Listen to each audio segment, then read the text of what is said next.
A primeira-dama do Brasil, Janja, desembarcou na França nesta quinta-feira, 25. Ela decidiu representar o presidente Lula, lugar que seria do vice-presidente, Geraldo Alckmin, na abertura dos Jogos Olímpicos de Paris. Janja não tem prerrogativa de chefe de Estado, nem tampouco de agente público, por esta razão não poderia representar o Brasil, mas está desfrutando de prerrogativas que não tem.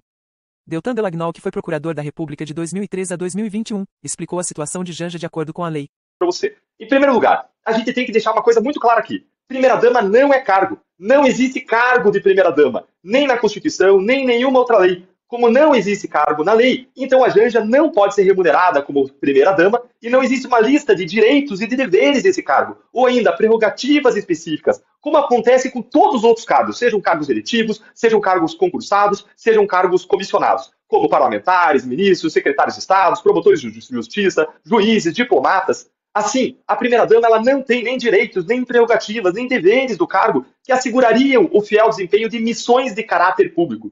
Em segundo lugar, a primeira-dama também não tem uma função representativa do povo brasileiro, porque ela não tem voto. É preciso deixar muito claro isso também. A gente vê gente lá na esquerda querendo dar uma pretensa legitimidade para a Janja em razão dos votos que Lula, o marido dela, teve. Mas isso é simplesmente absurdo. Votos são pessoais e intransferíveis. Nem esposa, nem marido, nem pai, nem filho, nem tio, nem amigo, nem animal de estimação, nada. Ninguém pode assumir as funções representativas do Brasil que não foram outorgadas pelo povo, seja pelo voto, seja pela posse em um cargo público segundo as regras criadas pelo povo na Constituição e nas leis. Ninguém votou no Lula por causa da Janja. A Janja não tem voto, ela não tem mandato eletivo e, portanto, ela oficialmente não representa ninguém, nem o brasileiro, nem um segmento da sociedade. Ah, mas a Janja representa causas, como, veja bem, o resgate do cavalo caramelo. Tá bom, se você acha isso, tudo bem, porque qualquer pessoa pode representar causas. Mas isso não dá para a pessoa as prerrogativas de Estado, de uma representação oficial dentro do Estado, que são dadas a agentes públicos empossados em cargos, sejam eleitos ou não. Nós já sabemos, então, que a Janja não tem cargo e que ela não tem voto e não representa ninguém. Mas qual é, então, o papel da primeira-dama? Ela não tem papel nenhum? A resposta é que a primeira-dama tem sim um papel importante.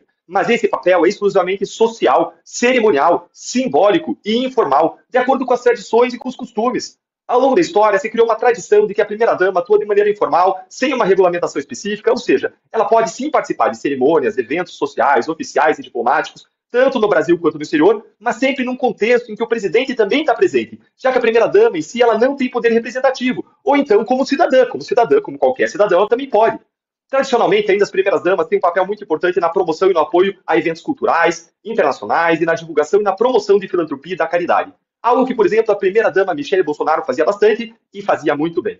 Sendo assim, fica a pergunta, a Janja pode representar o Lula, ou mesmo o Brasil, nas Olimpíadas de Paris? Ela pode receber sozinha um credenciamento e honrarias de um chefe de Estado?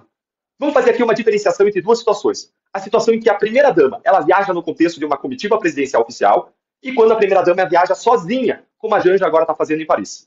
Eu fui pesquisar em bases abertas sobre o histórico das primeiras-damas mais recentes para saber se alguma delas já viajou sozinha para o exterior para representar oficialmente o Brasil e o presidente em eventos oficiais. E sabe o que eu descobri? Que não tem registro em fontes abertas de nenhuma primeira-dama viajando sozinha para representar o Brasil como a Janja está fazendo agora. O que faz todo sentido que não exista. Por quê? Porque a primeira-dama não tem os poderes e as responsabilidades do cargo. A Michele Bolsonaro, por exemplo, ela participou de muitos eventos, mas sempre era dentro da comitiva presidencial, com o marido, ou então como cidadã, nunca com as prerrogativas de uma chefe de Estado.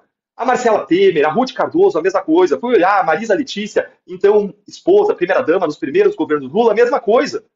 Ah, Deltan, mas o que é que tem? Vocês aí estão implicando que se a Janja pode, todas as esposas e maridos dos governadores dos 26 estados, mais Distrito Federal, e todos os maridos e esposas dos prefeitos de 5.568 cidades vão poder sair por aí, gastando dinheiro público, viajando para o exterior, agindo como se tivesse os poderes de um cargo, mas sem ter os deveres e responsabilidades. Se um agente público faz um ato ilícito, por exemplo, se ele atropela alguém, se ele maltrata alguém, o Estado tem que indenizar. Mas e se for a primeira-dama? Ela não tem prerrogativas, não tem deveres e responsabilidades. Se um agente público desvia dinheiro, pratica corrupção, ele é responsabilizado pela lei de acordo com a corrupção. Mas se não é agente público, não tem a previsão da corrupção para alguém que não seja agente público. E aí? A primeira-dama não é agente público. O que acontece?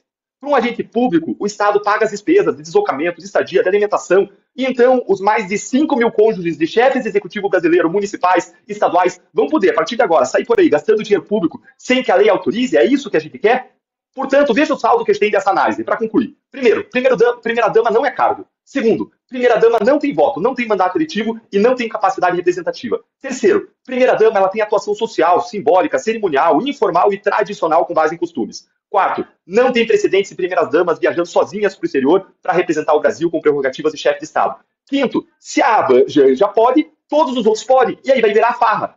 Com base nisso, então, a gente tem que sim investigar como que a Janja está conseguindo essa credencial de chefe de Estado sem ser, e com base em que lei ou ato oficial que isso teria ocorrido. Afinal de contas, a gente não identificou nenhum, e até prova em contrário, não existe nenhuma lei que autorize a Janja a representar o Brasil com um status de chefe de Estado, o que ela não é. Isso, aliás, viola um princípio básico da administração pública, que é o princípio da legalidade. Que uma pessoa que é agente público só pode fazer ou deixar de fazer coisa em virtude de lei. É a lei que guia a atuação dos agentes públicos, e ela não é. Será que, com base em tudo isso, a PGR vai abrir um inquérito agora para investigar Lula, a Janja e quem mais estiver envolvido nisso? Janja, em 7 meses, já viajou mais que a ex-primeira-dama Michele Bolsonaro em 4 anos. Curiosamente, a agenda e os gastos de Janja em Paris, pagos com dinheiro público, estão em sigilo. Apesar da viagem ser de caráter oficial, nenhum detalhe foi divulgado, exceto por alguns compromissos públicos.